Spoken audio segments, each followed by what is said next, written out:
Hello, everybody. My name is Kyle Coleman. I am the SVP of Marketing at Clary, and I am super excited to talk to you today about account-based SDRing. And as you'll see, as this little discussion unfolds, it's not just about SDR. It's about how SDRs work with salespeople. It's about how SDRs work with marketers to really make this account-based motion work. So first, let me start with something that I enjoy saying, first of all, because it's true, and secondly, because I think it's really important and really impactful for many people in an SDR role. I do what I do today because of my time in SDR land. I set my first meeting as an SDR almost exactly 10 years ago to the day, March 25th, 2013.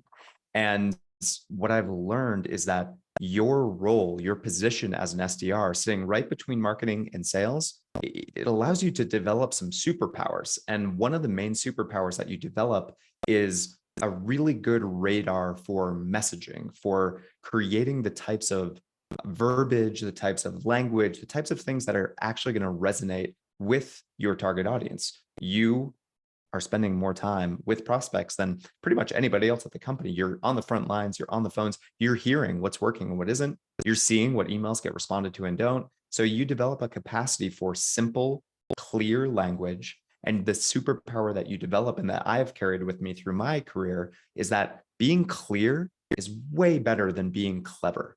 So cutting your teeth in SDR land forces you to operate this way. You develop this really good sort of radar of the type of messaging that's going to work. And then you can influence the way that your marketing team messages and the way that your sellers go about their sales calls, their demos, their discovery, all those sorts of things. So you are a key stakeholder here. You are developing really important instincts about messaging, and you need to apply those instincts in the way that you work with sales and marketing and the way that you do your job in an outbound capacity. So the other thing that I'll say is that because you're sitting right between sales and marketing, you're forced to develop a fluency of language of both of those different roles. The things that marketing cares about are similar, but not the same as the things that salespeople care about. So for marketers, you have to understand their goals. You have to understand why they're doing what they're doing and the metrics that matter to them. And then the same exact thing on the sales side. And if you do this, you are the function that's stitching both of these teams together. You're the connective tissue that makes this whole thing go. So as we talk about account-based marketing, as we think about account-based orchestration, you are the one that's orchestrating all of the things that have to happen from a marketing standpoint and from a sales standpoint. So this is what account-based sales development is all about. It's the ability to strategize. It's the ability to think critically. It's the ability to communicate clearly internally with your marketing and sales stakeholders, as well as externally with the folks that you are trying to convince that they need what you've got. Let's talk about it. Now, you're the one that has to make a lot of decisions about which accounts you should be prioritizing.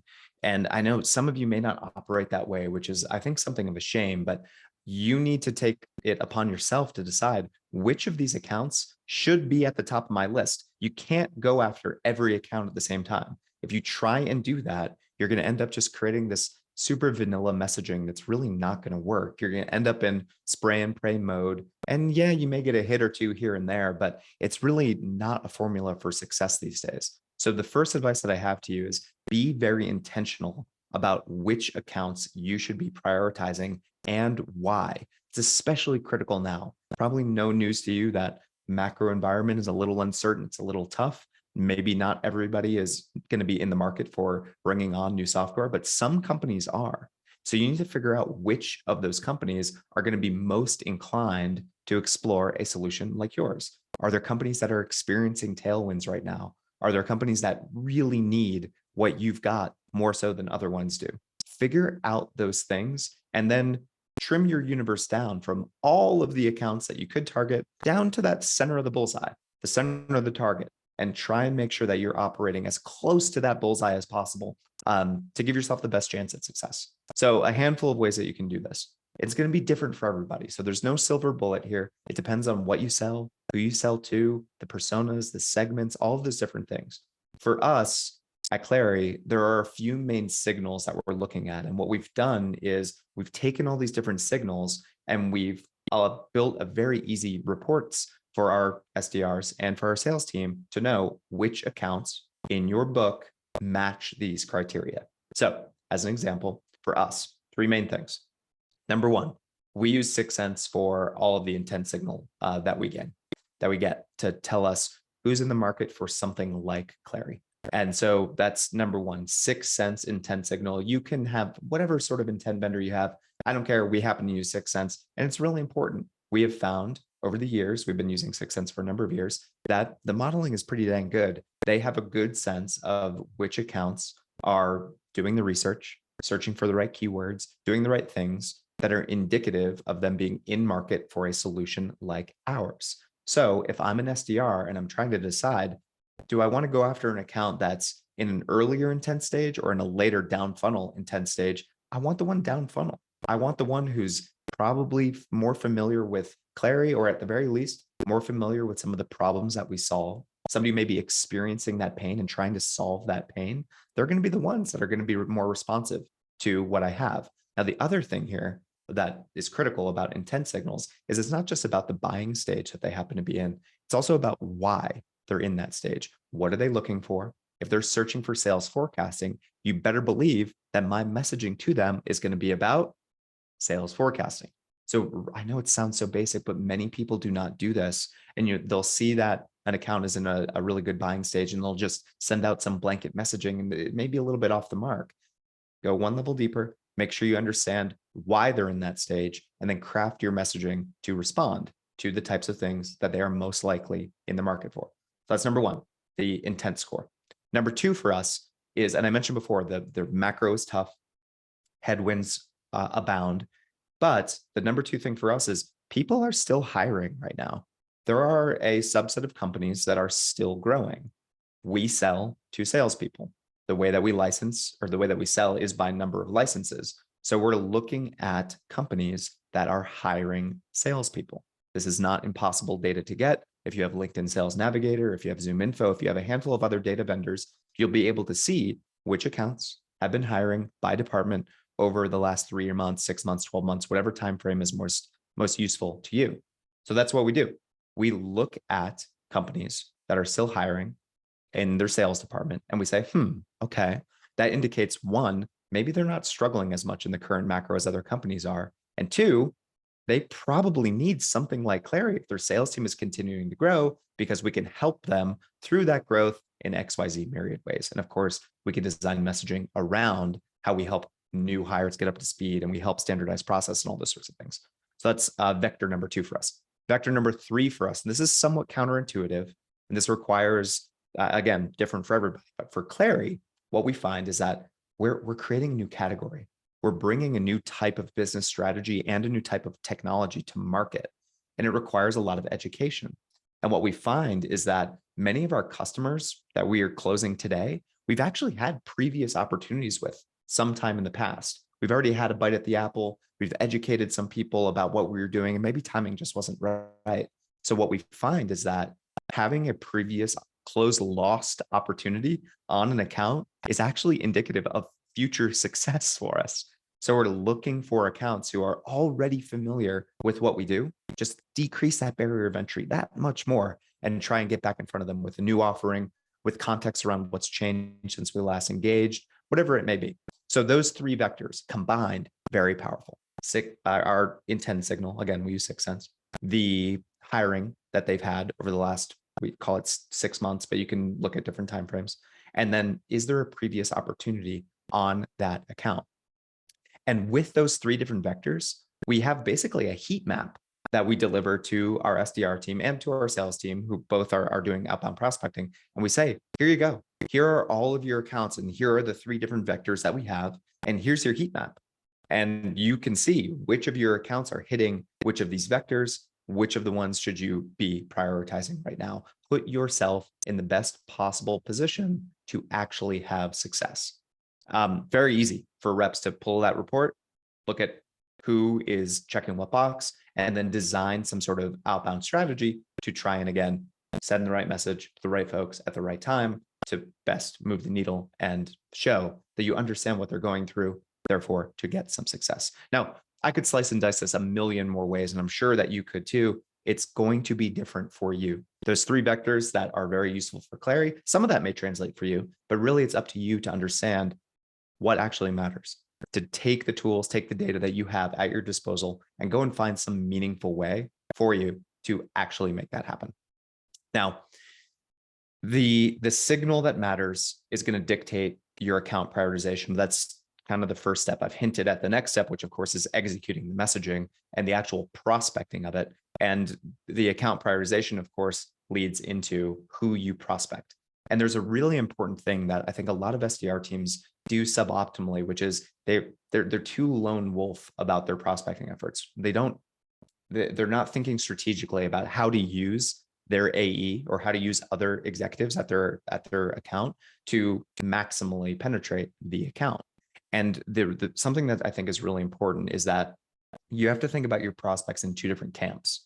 You have, and this has been working for me for, gosh, almost 10 years. I've trained many SDR teams to think similarly, and almost without exception, they all find success with this methodology. So 2 camps of prospects. One, you have your below the line prospects. It's not, I don't mean to be critical of them. I don't mean to be insulting to them, but what I mean by below the line is these are folks that often will be the users of your product or solution. They'll be the use case champions, but they don't necessarily have the internal juice to get a deal across a line. Individual contributors, frontline managers typically can be loud and influential to a ultimate decision maker, but they're not the budget holder. So that can be a little tough. So that's number 1, below the line.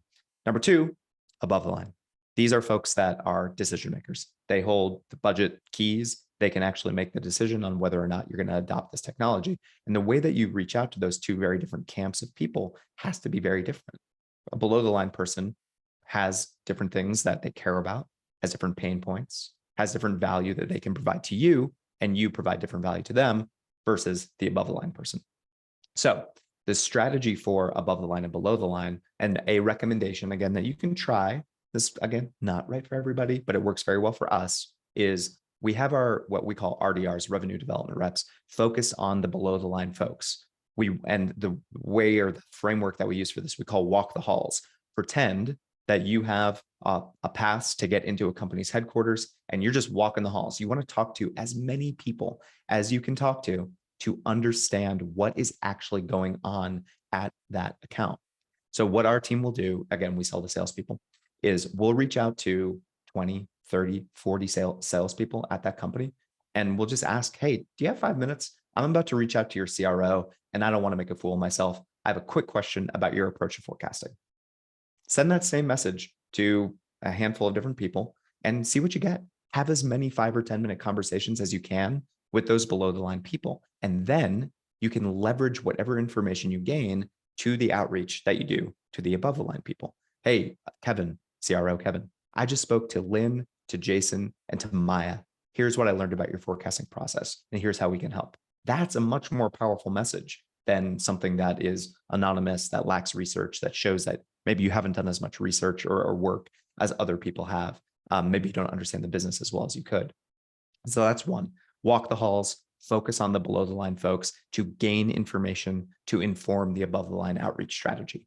Now, I mentioned, how do you put your AEs to work? How do you put your executive team to work? Believe it or not, if your executives are willing to do this, they're going to get a much better response rate when they reach out to fellow executives. Just nature of the beast. If we sell to chief revenue officers, if my CRO reaches out to my prospect CRO, you better believe that response rate is going to skyrocket. And the same is true with AEs reaching out to a VP of sales. You're just going to get a better response rate for an AE reaching out to that above the line person than an SDR reaching out to that above the line person. But that doesn't mean that the SDR isn't involved. I've mentioned it before. The SDR is doing a lot of research on the account. They're walking the halls. They're talking to as many people as they can. And all of that information is informing the templates, the ghost notes, whatever that you're creating for your AEs, for your executives. So divide the labor and put those people into work, to work, I should say, and make sure that you're leveraging everything you learn below the line when you reach out above the line. Meanwhile, the other key to this is marketing. I talked about account-based orchestration, and that's what this really has to be. You, SDR, are taking a very account-based approach here. Did the research, you have your above the line, below the line, you have the right rationale for reaching out to these accounts, you have the right messaging for these accounts. Your sales counterpart or your executive team is helping you wherever they can. And marketing needs to do something very similar. Marketing needs to make sure that they're providing the air cover for you so that you, as the ground troops, are going in and that account is warmed up in some way. So marketing can serve targeted ads. They can have nurture emails. They can create the types of events, VIP events or broad-based webinars or whatever it may be that's hitting on the themes, the messaging themes that you are hitting on with your outbound messaging. So you're coming at all these different people from all these different angles. The marketing team is building familiarity, creating high value sorts of moments for those leads to respond to. You are doing the direct outbound messaging. And with your powers combined, you have a much better shot of penetrating the right accounts. This kind of coordination is absolutely critical for your success. It's not just account-based sales development. It's not just account-based sales. It's not just account-based marketing. It really is account-based orchestration that starts with that kind of prioritization of which accounts are you going to reach out to and why, and then what kind of messaging are you going to send and why to your two different types of persona, and then divide the labor of who's doing what and when in a coordinated way, an intentional way, so that you're creating pipeline that can actually turn into revenue in 2023. Not all pipeline is created equal. And that is especially true this year with the tough macro, with everything that's going on. So make sure that you are focused on the accounts that can actually affect the bottom line. If you don't, then you're just satisfying metrics. You're just lighting up a dashboard for the top of the funnel, which may look good, but ultimately it's not what you care about. It's not what the business cares about. The business cares about revenue. So make sure that you're doing everything you can to optimize for the creation of high velocity pipeline that can actually turn into revenue using the strategies that we talked about today. If all of your teams are working in unison, SDR, sales, marketing, executive team where appropriate, and if you're intentional about the accounts you're targeting, about the people that you're reaching out to, and you're comprehensive in the channels that you're hitting them on, all things marketing, all things outbound, you're going to have more success. You're going to be creating pipeline. You're going to be driving revenue. You are going to be a true revenue pro at your company. You're not going to be quote unquote just an SDR. You're going to be somebody who's thinking strategically, thinking with intent, building a broad-based set of skills, developing that fluency of language between sales and marketing, and not just having success in your role as an SDR, but very similar to me, setting yourself up for success in the future. Your results as an SDR are, I promise you, are going to be top of the leaderboard, and your career is going to be accelerated. So maybe I'm overpromising. I don't think I am. I'm very confident in this approach. I hope this has been helpful. I know there weren't any slides, but you know what? You don't need slides. I hope anyway. I hope that you can take a handful of things away from this, find some value, and go and execute. It's not going to be easy this year. If you think critically, strategically, intentionally about the work you're doing, you're going to have way more success. Thank you for the time. I really appreciate it. Enjoy the rest of the conference.